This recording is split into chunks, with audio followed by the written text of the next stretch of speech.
Hello, my pride and joy, and thank you for being on another episode of The Life to Roar. And we're here with, I hope I don't butcher your name, Gaetano. Is that correct? Yes, Oh, all yes, that's right. perfect. 12 points. That's a good way to start out.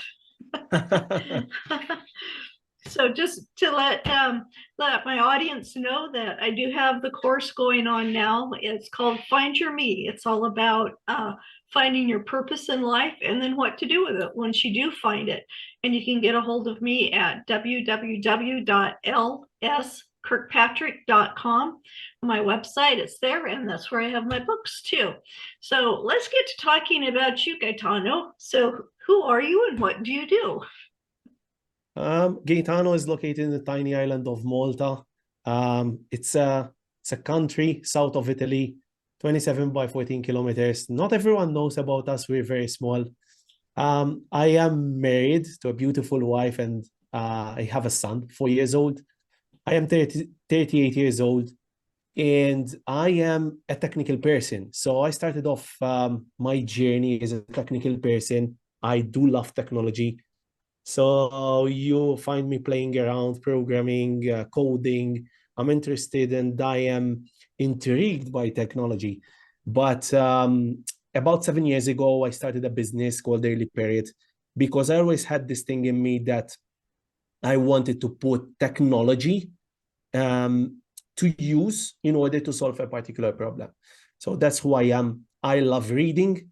I love reading good books because I believe that through reading, you get a lot of insights, a lot of different perspectives, and you get a lot of shortcuts to knowledge that others have spent most probably years. They wrote a book in order to give you a shortcut to achieve something, or it can be a leisure also. But mostly I do reading when it comes to business, life, and in order to succeed in life, this kind of books. So yeah, that's who I am. I try to laugh as much as I can. I'm a positive person, and yeah, that's basically who I am. Oh, that's awesome. So, what are some of your favorite books? Um, One of the recent books that I've read, it's called Atomic Habits by James Clear. Mm. It has been something that actually I didn't read it once. I reread it because it was so touching and so inspiring about how to come up with habits and how habits can change your life. It's a book that I read mid last year, and then I reread it the very end of last year because I wanted to make sure that I don't miss anything of the book.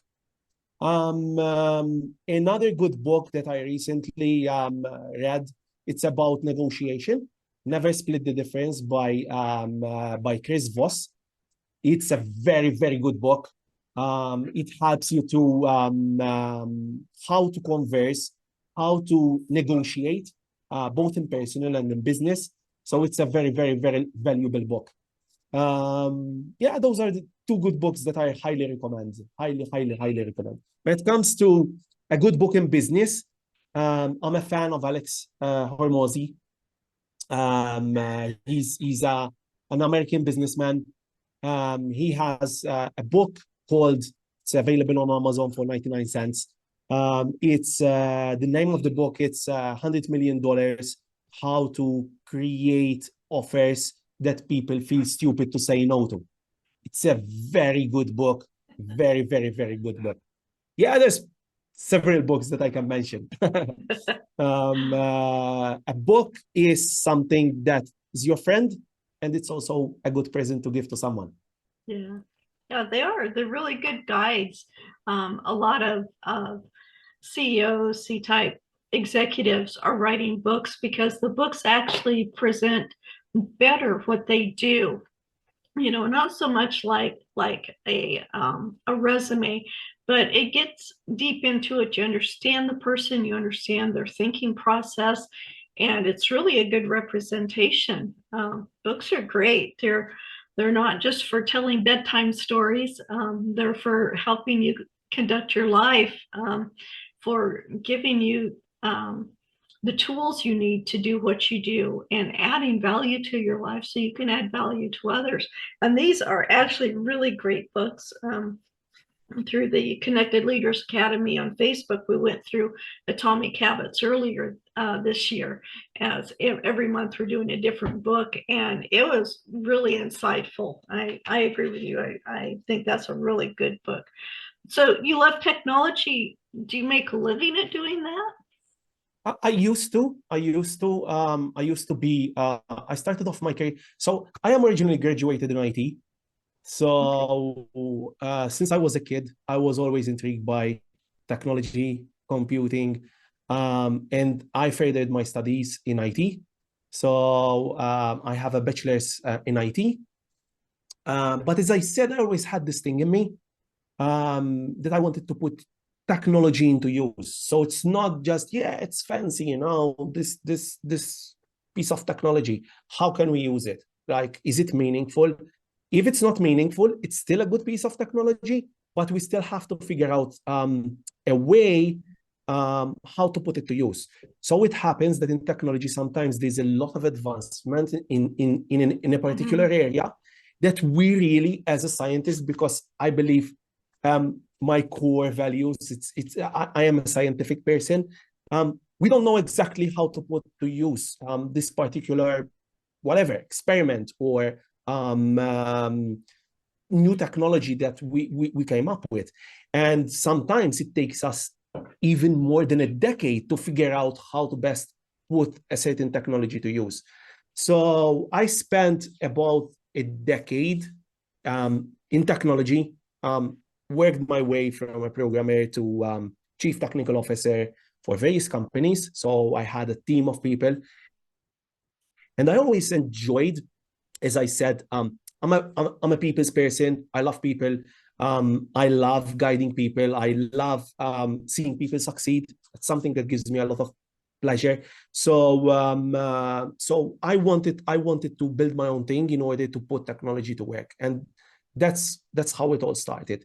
The current business that I have founded about, it's my second business. My first business failed, and it was about 17 years ago when I had my first business.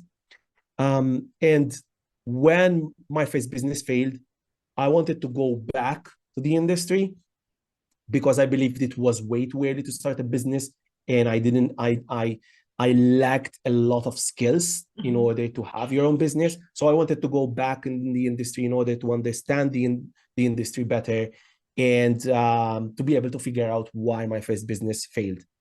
And That's really wonderful. I'm going to interrupt you right there. Yeah, One sure. thing that I've been talking in some of my books and through some of the other podcasts, the guests that we've had on here, is failure is not a bad thing. And you did something No. really great. You said, okay, this didn't work out. Why didn't it work out? What can I do to make sure that it does work out? And then you went and studied it and learned. And that's really commendable. I'm glad to see that you didn't take it, oh well, I failed, it means I can't do it, I'm just going to quit. No, you went to find out why it failed and then to correct it so you can go on. Here you are. Yeah, yeah, definitely. I mean, if you expect as a person that you're gonna succeed at your first shot, I think you're not a realistic person. Um, it doesn't mean that failure doesn't leave a bad taste in your mouth. It did.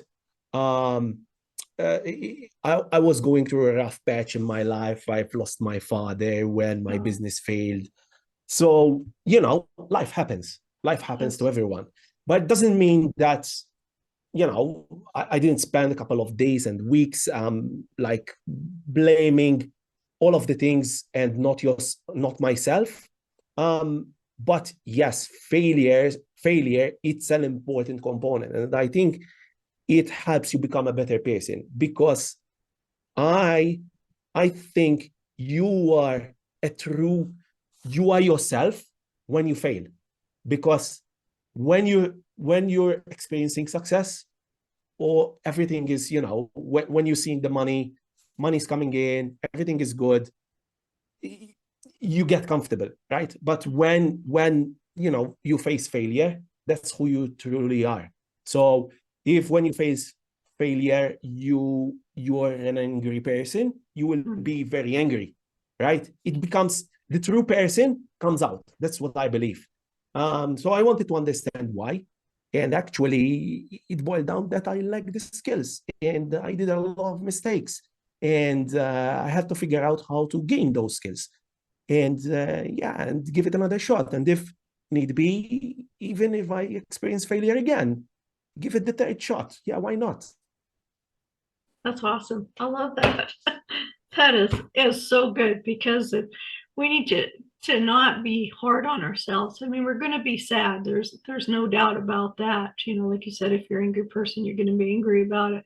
But you take it and you go, okay, had my little pity party or whatever. You know, I felt sad for a few days. It's time to just recuperate and move on, see what I can do that's going to be better. And you said, yeah, we may fail again and again, but we learn each time. So each time it gets better.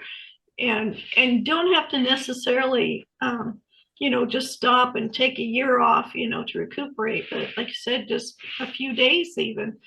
And a lot of times we know something's not working. So what do? We go and figure out why it's not working, talk to other people. I love the suggestion that you look at people who are doing what you want to do and find out from them what's making them successful. And success really is in the eye of the beholder. What you might think is success may not be as important to me to what I think is success. And so we have to measure it against ourselves, not against each other. And a lot of times we're afraid to step out because we're afraid to fail. We're afraid to make the mistakes. And it's like, I keep hearing people say, well, I haven't succeeded unless I've gotten 100 no's, or I haven't succeeded unless I failed at least 20 times. And I thought that was the strangest thing I've ever heard, but I'm beginning to understand it. You got to have all of those no's so you can figure out how to get the yeses. You have to do the failures so you can see what's going to make you succeed. And beings we're each doing it our own way, we need to work out what's going to work for us. And that may work for Mr. Moneybags over there, or Mr. Millionaire over here, but that doesn't mean it's going to work for me. So we need to look at that and say, okay, this is what they do. Now, how can I do that the way I want to do it, the way I see myself? And it's not that we're changing the core of what they're doing. We're just putting our spin on it. What do they say on American Idol or all the time? It's like, make it your own, and you've got to, because you're the one who's doing the talking. You're the one who's running it. Yeah, for sure, for sure. I like the things that you mentioned. So first of all, success, it's a term that has a different meaning for everyone. So it might be that success for one person is to make $100 million. It's definitely not my goal. My goal is time and financial freedom, but doesn't mean making 100 million. So that's not when I say, hey, I'm successful in life. To me, successful is be able to provide for my family and be able to have time with my family. I really appreciate the fact that I can take my son to school, or I can, if there's an activity, I am present because I have my own business and I can make my own time. I can say, listen, this particular client, let's move that meeting because I can't. I have other obligations, family obligations. So success, it's a different thing for different people. So that is really important. And the second thing, I forgot with who I was discussing this point. Sometimes you get to see people. I think it was actually during a CLA meeting. You sometimes you don't know the full story, the full backstory behind someone or the success of a person. So you get to see someone and say, hey, I've made 10 million this year, right? Cool. He's legit. It's for real. He did 10 million, but you don't know the backstory. It might be that person, has failed 20, 30 businesses. Would you still open up another business after your 29th failed business? Most probably not. But he was able, or she was able to do that. She was able to, persevering after 29 failed businesses. So you don't know the real story. You don't know what that person went through in order to be able to achieve that success. And you don't know whether you are able to go through the same journey that that person has been. You only just know a snapshot, his success, her success at that particular point, but you don't know how many sleepless nights, how many things that person had to say no to in order to be able to achieve that goal in their life. So those are the two things related to success. Yeah, those are all really good points. I had never heard of imposter syndrome. I had never heard of the comparison trap. And these are, for those who haven't heard of them either, the imposter syndrome is where you have something that you're doing, but you see so many other people that are so much better at it than you that you don't feel like you have a voice to say it. And this is not true. They're doing it, but you have your own voice because of what you've gone through. Same thing with a comparison trap, like you were saying. Oh, wow, I've seen all of these people doing this, this, and this. How come I'm not doing it? And it's like, well, like you said, you don't know what happened for them to get to where they are. So you can't compare yourself with other people. You can look at them and say, that's what I want to do, and work towards a similar goal. And that's okay. You're not comparing at that time. What you're doing is looking at them for what's the right word I want to use? You're looking at them as a mentor and a coach to understand what they're doing and to get there. And, I've also heard that if you don't have a coach, you don't have a mentor, I don't want to do business with you. And I thought, well, that's kind of weird. Why wouldn't you? And it's because if you're not being coached or you're not being mentored, that probably means you're not growing and you're kind of stuck where you are, or you stop where you are. So you find a coach to get you, thinking bigger than what you're thinking. You find a mentor who's done what you've done or what you want to do and go from there. And then as you reach another level, you find another mentor, another coach. And those have all been really valuable tools that I've gained along the way. What do you think about that? Yeah, definitely. I mean, the road, it's not straightforward. In business, it's not straightforward. There's a lot of pitfalls. There's a lot of traps. There's a lot of walls that you're gonna face. Mhm. You need to have guidance. Otherwise, at some point, you're gonna give up. I mean, no matter how much strong your mindset is, you're gonna get to a point where you want to quit. You don't want to wake up in the morning. You feel like quitting. For sure, you're gonna experience those days. Yeah. And you need some kind of support system. So it can be a coach, it can be a group or groups, it can be both.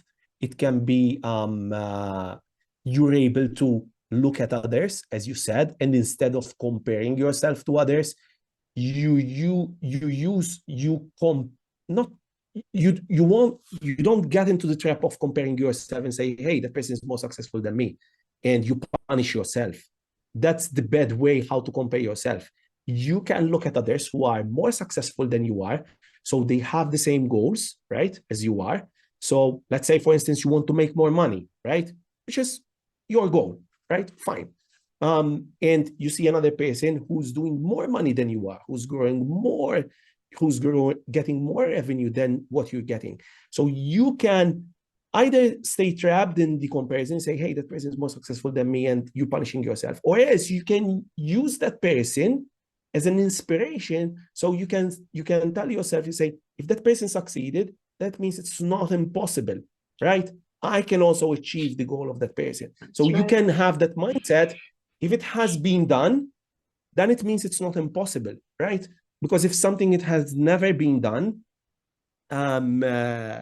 you might get your mind to play tricks on you and say, hey, this, since it has never been done before, it means it's impossible. So if you have that mindset, and I like to do it. I say, if that person managed to do that, yeah, I mean, it's possible. It's humanly possible, because if that person and that person and the person, they manage to do that, then why not? Why not me? I mean, I'm willing to put in the time, put in the effort, put in the investment, get a coach, get the group to help me to get the right support. So why not? Yeah, if I'm committed to the same strategy, then why not? I mean, I should succeed. But I'm a huge believer of, you need to have some kind of support. So it's really important that you prepare yourself for adversity, not you let adversity hit and then you reach out for support, because it might be way too late. So I'm a huge believer of having that safety net. So when you fall, right, it's like in sports. When you fall, there's that safety net. You don't think of the safety net as say, okay, if I fail, I mean, there's the safety net. No, you have the safety net, and you're preparing yourself. It can be through a group that you're part of, right? When you have your bad days and when you are falling, you have someone to lean on, someone honest. It can give you, that encouragement that you need. You say, hey, Gaetano, usually you're a positive person. So why today you're feeling like this? Yeah, because this week has been really bad. We lost a couple of clients. It seems like I can't close new clients, or our platform is not working. It seems like bad things are happening. All of the things are kind of like punching me in the face, and I can't stand on my 2 feet. So you need to have that support system in place in your good days. So when bad days hit, when there's the storm, you have that person to provide you with an umbrella or with the right support system, right? Yeah, that is so important. I've gone through, because I'm just starting out, I've only been doing this for about a little over a year. And I am just amazed at the people that are around me who will help me out. If I'm stuck, if I'm frustrated, if I'm not sure what I'm doing, why isn't this working? It's like, well, have you thought of this? Everyone has a different perspective. A lot of my talks are on, you have great value in you, you are worthy, you are enough. Why is that? Because there's only you. There's never been anyone like you. There's never going to be anyone like you. And you are unique because of that. You have a great way to look at things. And I see that we've frozen up a little bit on Gaetano's end. Hopefully he'll come back in a little bit. So while he's gone, a really good book that I have just recently been reading is called, there we go, we got you back now. Yeah. The book I've been reading is called 3 Feet from Gold, and it's from the Napoleon Hill Foundation. And it's written like a story of this gentleman who is just rock bottom. He's tired of it. He's going in debt. He just doesn't have a good attitude. His girlfriend left him, and blah, blah, blah, blah, blah, and on it goes. I don't want to tell the whole story. But he talks about, he's starting to find a support system, and he's starting to find that inside his mind, he's thinking different. It's like, I'm not a failure. And he's not going just after the money. He realizes that helping people and growing people is the way to go. And by doing that, you grow yourself so much more. It's a really good book. And I'm really glad that it was recommended to me to read. Like you said, there's a lot of really fantastic books out there to read. Yeah, definitely. You're reminding me of another good book that was gifted to me by an ex-employer and a very successful person, David Vella. He gave me a book when I had it for my first venture, which ended up failing. He gave me a book that I still have. It's called Never Eat Alone. I forgot the name of the author. It's a very good book, which basically exactly what you have said. Help others to grow, because the fact, if others grow and you're in the same company of people who are growing, it's kind of like automatic. Yeah. They are gonna help you back, and they are gonna lift you up when you need that support system. So if you're in the company of other people who are growing, where business are booming, then automatically is going to mean that you're part of a successful group. And it means that your business is going to grow too. So it's a very good book.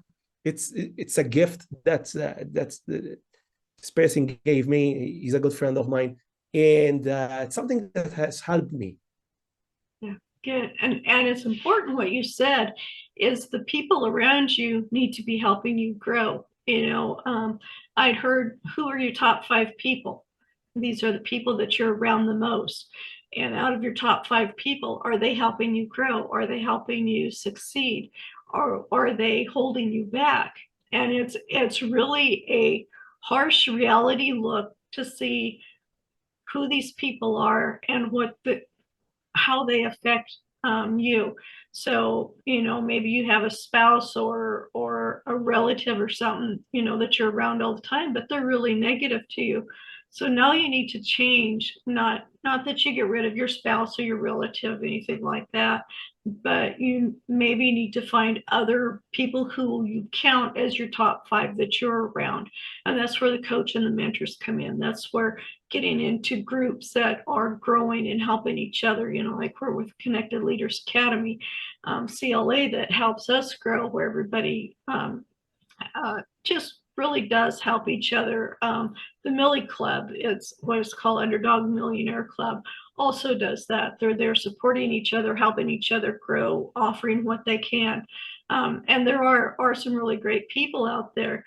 And maybe you don't have anybody around you. Maybe you're doing this on your own.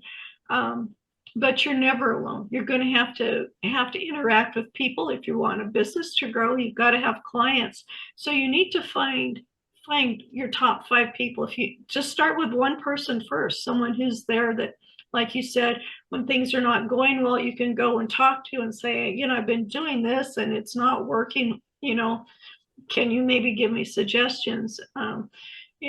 You can reach out and talk to people, and it's wonderful to find a community that really helps you do that.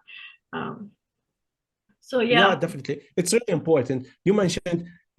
I want to delve deeper about this. So if so, it happens that either in your circle of friends or family, or it can be even your spouse, that they either don't understand what you're trying to achieve, or they are not supportive of the goals. I'm gonna say this, and I'm gonna be upfront. It's gonna be a problem, right? Yeah. Because if constantly you are getting someone who's acting like a weight, you're trying to climb a wall, and you have that weight right on you, that's gonna be a challenge, right? It's already a challenge to climb that wall. Let alone if you're gonna have extra weight pulling you. So imagine if you have your spouse and maybe even other family members, so you have even more weight. Rather than people helping you at the very top and trying to push you up, you have the inverse of that. You have people pulling you down. It's gonna be a problem. Obviously, I'm not saying you should, as you said, get rid of your spouse, but it might be wise not to discuss kind of like that particular goal, because there's a clear disagreement that your goal, you want to go in that direction, and your spouse want to go in the opposite direction, right? Or you might want to say, listen, what do I want? Do I want my marriage, or do I want, my goal? Which is the most important for me, kind of like, so that can be one thing, not discussing your goal, your particular goal, or as you try to convince your spouse, maybe you have tried that, or as say, listen, I'm just giving up on that particular goal because it's not something that I want to achieve right away. I am lucky, so to speak, that my wife, she's not in technology. She doesn't understand technology. She doesn't like technology, but she's very, very, very supportive. So when I've been through my lows, and I had my lows, she was there pushing, and I said myself, kind of like, wow, how am I doubting myself when this person who doesn't, who's not involved in the business, she's saying, no, you should keep going on. Usually you should keep going on. So who's the real Gaetano? You're not your usual. You should keep going on. If this is your goal, I'm here to support you. If it's financially, I'm here to support you. If it's, emotionally, I'm here to support you. I'm here to listen to you. I'm here to see that if that is your goal, you achieve that goal. So it's really important that you surround yourself with people who are like-minded. If it's friends, then it's easier. If it's not a spouse, I think you should take a good look at the people who you surround yourself with, and be able to, if you have very negative friends, you should at least find other people who counterbalance that negativity, and outbalance that negativity through support groups, through a coach, through reading, and through sharing your goals with like-minded people. That's really, really, really important to have, because in your bad days, if you're gonna have all your people around you say you should quit, that's what you're gonna do. You're gonna quit because you already want that. You don't want to face adversity. By definition, as humans, we don't want to face adversity because it's out of our comfort zone. So if you're gonna get people say, yeah, it's okay to quit, it's okay to quit, it's okay to quit, you're gonna quit. Whilst if you have other people around you saying, no, you shouldn't quit because this is your dream, and you should not quit on your dreams because you're gonna regret it, then you're not gonna quit. You need that support around you. And this reminds me also of another, if I'm not mistaken, it's an African proverb. If you want to go fast, you should go alone. If you want to go far, you should go with someone else. Just heard That's that. really important. It's really, really, really, really important. I mean, you should help others, and you should get the support of others throughout your journey, because you know journey alone, it's not fun, and No, business should be fun. It should be something that you wake up in the morning and say, yeah, I'm a business owner. I'm in charge of this business. I want to make it work. I want to make sure that it works, not because of the money alone, but because I want to help people, and I want to succeed and reach my goals. that's awesome. That's awesome. Well, I see we're short on time again. It's not short on time. We've only got so much time that it just goes so fast. So how can people get a hold of you to find out more about what you do and how they can work with you? Yeah, I'm very active on Facebook. Mostly on Facebook. I'm also active on social media. My name, they can look me up, Gaetano Caruana, and the name of my business is earlyperiod.com. And yeah, they can get hold of me either through social media. I think that's the easiest. On Facebook, they can either follow me or add me as a friend. And yeah, whereas via email, gaetano@earlyperiod.com. I would be more than happy to help them out with referral marketing. That's the business that we're in. We help businesses to get referrals, to turn their audience into loyal advocates and loyal fans who refer other clients to the business. That's awesome. We'll have to have you back and talk more about what it means to have a referral and all of that. Thank you so much for being here today and for all of your valuable insight onto failing and winning and continuing on. I just really thank you for that. Thank you. Thanks for having me. I would Oh, love to end this with a quote that I have here in front of definitely. me from a person that I really admire. His name is Eric Thomas. He's a motivational speaker, and it goes along these lines: champions keep champions keep going when they don't have anything left in their tank. So that's a real champion. So if you feel like you don't have anything left in your tank, keep going, because the next corner that you're gonna turn, you're gonna find an opportunity that you have been looking for most probably for years. Absolutely. Absolutely. Well, thank you. And thank you, my pride and joy, for being here today. And we'll see you next time on A Life to Roar.